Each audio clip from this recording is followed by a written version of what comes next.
حضرت حسان بن ثابت رضی اللہ تعالی عنہ سے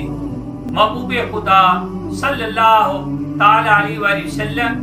کے حسن کے بارے میں پوچھا گیا تو آپ نے اللہ کے محبوب کو مخاطب کرتے ہوئے عرض کیا وَآسَنُ مِنْكَ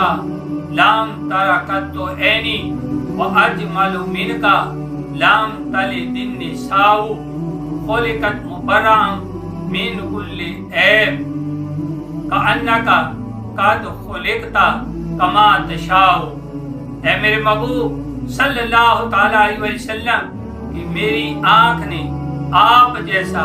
کوئی حسین و جمیل دیکھا ہی نہیں، اور میری آنکھ پر ہی موقوف نہیں بلکہ کسی ماں نے آپ جیسا حسین و جمیل جنا ہی نہیں۔